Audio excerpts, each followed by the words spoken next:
Most people can imagine how a boat costs you money to buy it, maintain it, and put fuel in it. But there are a bunch of hidden costs above and beyond that. We will cover those costs briefly, but I want to go over everything that I can think of when it comes to the cost of a boat. And if I miss something, you let us know what it is, because the goal here is to do a deep dive and expose all the costs that come along with owning and operating a boat. Okay, so now let's talk about failures and breakdowns first. The things that really give boats a bad name. You know, that break out another 10 G's type of name, or that first and last day type of name. But boat failures happen and they can get expensive quick. Couple scenarios. Let's say you're out fishing and you accidentally wrap your fishing line around your propeller. Yeah, it spools your reel, but you cut the line and you let your buddy know that the big one got away. Well, you just finished servicing your outboard, and so you've got another 100 hours before you pull your prop off, right? Well, that fishing line is down there slicing up your prop shaft seal, and now your lower unit is leaking gear lube and allowing water into your gear case. You let that go for another 40 hours and blow up your lower unit. Whoopsies, there goes another 6 G's, all because you let the big one spool your reel and you didn't want to check the propeller, or you didn't know to pull the propeller because you just serviced the engine. Or what about that time that you're out with your neighbor fishing and he doesn't know how to back the trailer down into the ramp, so you think it's a good idea to let him drive the boat onto the trailer. And he comes in sideways on the trailer, bangs the guidepost over, bends that, breaks that off, and then continues to run your boat up your diamond plate fender, scraping the keel of your boat all up. That happens, and that ain't gonna be a cheap fix. And then there was also that time that your brother-in-law was in town and you guys are coming back from fishing, and you decide to let him drive the boat while you clean up the gear and get ready to unload. But you forgot to tell him that your shift cables are a little bit sticky. So as he's approaching the dock, he done Jeff Gordon's your boat into the guy ahead of you's boat and smashes his cowlings all to pieces.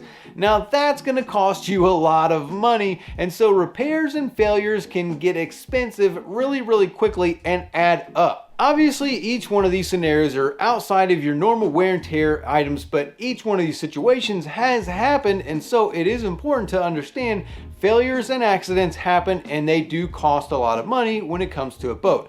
Let's talk about your more common expenses and costs next. The cost of owning a boat can be massive, or it can be minimal if you have the boating skills to keep your boat in tip-top shape and avoid a lot of the damages that come from unexpected repairs. We can help teach you those skills with our boaters program and our school community, which you can join by using the link in the description below. Of course, you've got the purchase price and the financing of the boat. Now, I do not advocate getting a loan for a boat. Yes, there are some situations where getting a loan and financing a boat makes way more sense, but it's kind of like a Dave Ramsey thing where 70, 80, 90% of people out there shouldn't do anything with debt because they can't handle it. For the majority of boat owners out there, getting a loan for a toy, aka a boat, is not a good thing. However, once you do find a boat that you like, the purchase price is the price. You can negotiate in most situations, but there is always going to be the cost of buying the boat. If you choose to get a loan for the boat, don't let those interest payments slip your mind, because the cost of that interest is going to be adding up over the years. Then you've got your taxes and registration fees. Once you own the boat, you're going to want to keep it legal to keep it on the water. So you're going to have to pay sales tax on the purchase of the boat, but then you're also going to have to pay to register it and renew that registration every single year. It's an ongoing cost of owning the boat. And then also in some states, they make you pay a personal property tax based on the value of the boat, and that is also going to be an ongoing cost for the boat. Also, some states have you register and pay taxes on the outboard separate from the boat, and then some will also have you pay for registering and tagging of the trailer that goes to the boat as well. That's a lot of registration, title, taxes, and fees if you live in certain states that love getting that tax money from the locals. Here comes the money. Here we go. Now, just as a miscellaneous cost, if you forget to do one of these things and you get pulled over, you are now going to have the cost of some penalties and some fees on top of the registration and all the other fees that go along with getting that boat back to being legal. So don't forget about that. Now, depending on the value of your boat, or if you went the route of financing the boat, you're probably going to be looking at the cost of insurance as well. Keeping the boat covered with insurance is going to become a monthly or an annual cost to owning that boat. Now, depending on the value of the boat, there are some reasonable options out there for keeping the boat covered with insurance. But before you hit the water, you're going to have to make sure you have all the safety gear. If your boat did not come with all of that safety gear, then you're going to have to make sure you purchase all of that stuff as well. This could include a bunch of different stuff, from throwables to life jackets to whistles to horns to flares and fire extinguishers or EPIRBs or emergency positioning indicating radio beacons. Now, don't forget also that the flares and the fire extinguishers also have an expiration date to them, but we'll talk about those kinds of items in a little bit, because we aren't quite done spending that money before taking the boat to the water. Depending on what you like and enjoy doing with the boat, it's gonna cost you money to have fun. If you want to go fishing, you're going to have to pay for and maintain a fishing license, and depending on the type of fish, you might even need special permits for specific species of fish, and that's not to mention all of the gear. When it comes to fishing, you can spend exorbitant amounts of money on gear, from hundreds of dollars on lines and lures and reels and weights to thousands of dollars on rods and reels and even electric reels if you want. You can go crazy buying fishing equipment, but this goes for everything that you want to do on the water. From diving and having the tanks and the BCs and the regulators and all that stuff, to water sports where you've got kneeboards, wakeboards, skis, wetsuits, throwables, tubes and floaties. Everything's going to cost money depending on what you want to do to have fun on the water. Not to mention the umbrellas, the floaties, the coolers, the water toys, the tow lines, and virtually everything else that they sell at West Marine and Bass Pro. You better check your bank account because there is definitely a price on fun when it comes to a boat. Now, one last thing before hitting the water, we didn't account for the consumables that a day on the boat usually brings with it. We're talking about your ice, your drinks, your cups, your koozies, your food, your snacks, your shirts, your shorts, your towels, your sunglasses, your hats, and basically everything else that they sell at Sandals or any other tourist shop. We've been spending some money and are finally out on the water, which brings us back to one of the expenses that everybody knows about on the boat, and that is fuel.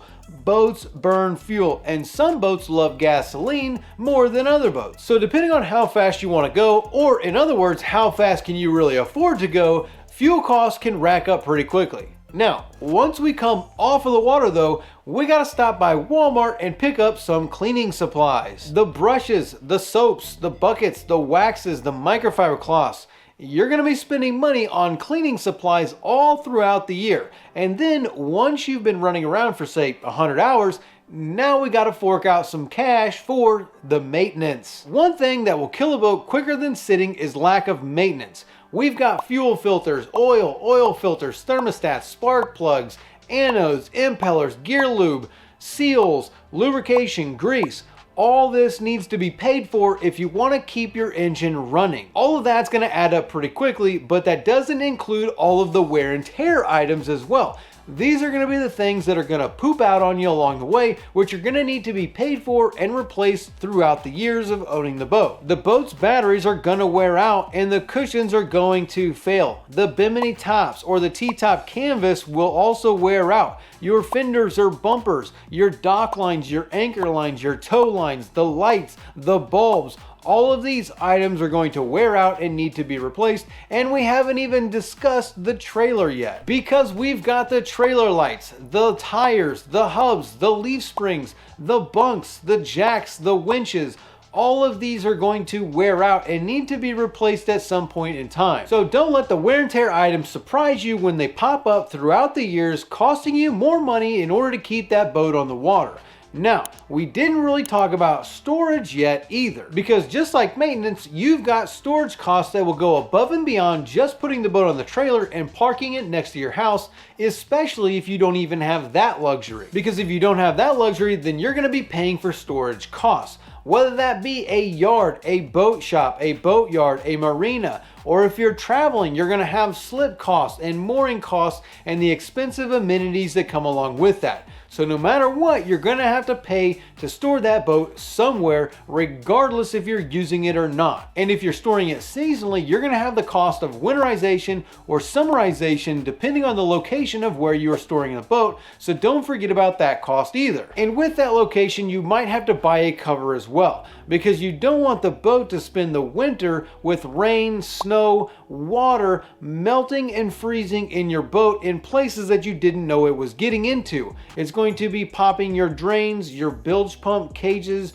the float switches, all those items. If it's sitting in water that freezes, it's going to be causing all kinds of damage that you're going to have to pay for, and it's going to get expensive really quick. All right, now let's talk about upgrades and repowering, because you can make a boat as fancy as you want with tens of thousands of dollars worth of amenities out there that you can spend your money on. The sky is literally the limit here. From $10 cup holders to $50,000 in autopilots and radars and 24-inch MFDs, bow thrusters, sea keepers, you can literally spend as much money as you want in upgrades on your boat. And then, just like everything else on the boat, wear and tear plays its part on your engine. Doesn't matter how well you maintain them, everything has a lifespan to it, including your engine, which eventually will need to be replaced. So eventually you could be looking at paying for a brand new engine, new rigging for that engine, and a new propeller for that brand new engine. And you can spend a good chunk of change on all of this as well. It's just one of those things that you keep in the back of your mind if you plan on keeping a boat for the long-term type of life with that boat and having to put a new engine on that boat. Okay, so we can't forget to talk about towing, breakdowns, and blow-up type of situations, where let's say you actually blow up an engine, or say you get a fuel tank full of water and the engine won't run. You're gonna need to get that boat towed in, which is gonna be an added cost. Or if you're prepared, you're already bearing the cost of an annual service like Towboat US or Sea Tow, which will tow the boat back for you, and well, that just adds to the cost of having the boat. Then there are also breakdowns on the road. These are the type of failures that lead to you having to have your trailer and boat towed or transported off of the highway, most likely because you weren't maintaining the trailer and a pothole ripped the back axle off the trailer. Now, all these type of unexpected expenses are going to add to the cost of owning the boat, and it's going to make a dent in your wallet. So, what did I miss? Let us know below.